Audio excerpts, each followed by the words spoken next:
ডিলিমিটেশ্যনত আমাৰ ৰূপহীঘাট সংগঠিত হৈছে আৰু আজি আমি এই 10টা ৱাৰ্ড লৈ এই পঞ্চায়ত 10টা ৱাৰ্ড লৈ কৰ্মী সভা আৰু যোগদান সভা দিছিলোঁ।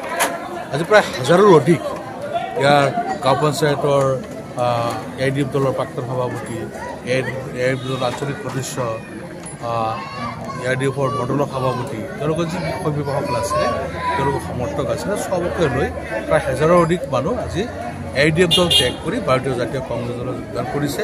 গতিকে মই আপোনালোকৰ চেনেলৰ জৰিয়তে সকলোকে মই ধন্যবাদ আৰু কৃতজ্ঞতা জ্ঞাপন কৰিছোঁ। আজি তেওঁলোকৰ যোগদানে আমাৰ কংগ্ৰেছৰ শক্তি আৰু অধিক বৃদ্ধি কৰিছে। মই আশা কৰোঁ যে এনেকৈ চবেই আজি অনুভৱ কৰিছে যে AIDF দলটোৱে আমাক কিমান কৰি আমাৰ জাতিটোৰ কাৰণে কিমান অন্যায় কৰিছে, সেই কথাটো আজি চবেই উপলব্ধি কৰিছে আৰু তেওঁলোকে উপলব্ধি কৰি আজি চবেই কংগ্ৰেছৰ মজিয়ালৈ দাপৰি মাৰিছে। এতিয়া আমাৰ কংগ্ৰেছ দল এটা ধৰ্মনিৰপেক্ষ দল, সকলো জাতি জনগোষ্ঠীৰ সম অধিকাৰ আছে আৰু এই কথাটো চবেই বুজি পাইছে যে এটা সাম্প্ৰদায়িক ভিত্তিক কোনো দল হ'ব নোৱাৰে।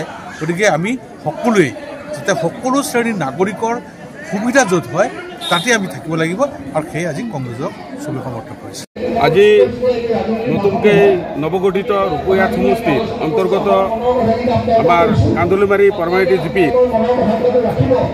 ইয়াৰ এই লোকেল বিধায়ক যোনজন আছে ডিঙি সমষ্টিৰ বিধায়ক আমিনুল ইছলামৰ ঘৰ গাঁও, ইয়াৰে গোটেই মানুহ আজি AIDF দল ত্যাগ কৰি কংগ্ৰেছ দলত যোগদান কৰিছে।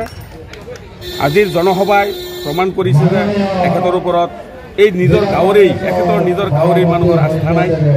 গতিকে যিসকল ব্যক্তি AIDF দল ত্যাগ কৰি আজি আমাৰ কংগ্ৰেছ দলত যোগদান কৰিছে, এখেতক আমি কংগ্ৰেছ দললৈ ৱেলকাম জনাইছোঁ, আদৰণি জনাইছোঁ, স্বাগতম জনাইছোঁ। কিমান মানুহ আজি যোগদান কৰিছে? আজি এতিয়ালৈকে 400 মানুহ যোগদান কৰিছে আৰু 200 মানুহ এইমাত্ৰ যোগদান কৰিব আৰু টোটেল 600 মানুহ যোগদান কৰিব। দেখা হৈছে বিধায়ক আমিনুল ইছলামৰ একদম নিজৰ পঞ্চায়ততে, তাৰ ঘৰৰ লগতে এতিয়া এখেতৰ পঞ্চায়তটো হয়েই, লগতে এখেতৰ নিজা গাঁও হয়।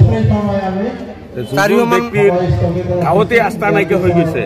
আপোনালোকে আমি মুখৰে ক'লে নহ'ব, আপুনি মিটিঙৰ দৃশ্য দেখি, মিটিঙৰ মানুহ দেখি আপোনালোকে নিশ্চয় বুজি পাই আছে।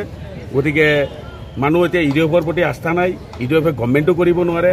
এইবিলাক জাতিৰ নামত বহুত দোকানদাৰী কৰিলে, সিহঁতে 15 বছৰ দোকানদাৰী কৰিলে, মানুহে বুজি পালে। গতিকে AIDFৰ এইবাৰ অৱস্থা পানীত হাঁহ নচৰা অৱস্থা হ'ব গৈ আছে অসমত। আজি কান্দুলিমাৰী পাৰ্মানেণ্ট গাঁও পঞ্চায়ত মণ্ডলৰ উদ্যোগত আমি এখন কৰ্মী সভা দিছিলোঁ। তাত যোগদান পৰ্ব আছিল। আমি ভবাতকৈ বেছি হৈছিল। আমি ভবা নাছিলোঁ যে আজি আমিনুল ইছলামৰ দুৰ্গ বুলি কয় AIDFৰ দুৰ্গৰ পৰা যে এনেকৈ গাঁৱৰ মহিলা আৰু যুৱক বৃদ্ধ সকলো একেলগে ওলাই আহি নিজৰ এইটো গৃহ, নিজৰ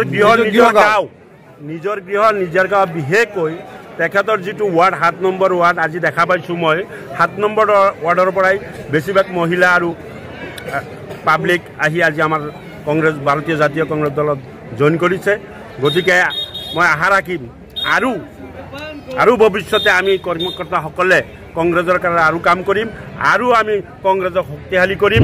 আজিৰ যি মঞ্চত অৱস্থা দেখা গৈছে, কিমান AIDF কৰ্মীয়ে যোগদান কৰিছে? প্ৰায় 300 কৰ্মী মানে AIDFৰ পৰা আহি আৰু AGP BJPৰ পৰাও আহি প্ৰায় 50-60 জন কৰ্মীয়ে 300 AIDFৰ আৰু AGP BJPৰ পৰা 50-60 জন কৰ্মীয়ে আজি কংগ্ৰেছত যোগদান কৰিছে। প্ৰাক্তন AP মেম্বাৰো আছে, প্ৰাক্তন সভাপতিও আছে আৰু AIDFৰ মণ্ডলৰ কৰ্মকৰ্তাসকলেও আজি আমাৰ সভাত যোগদান কৰিছে।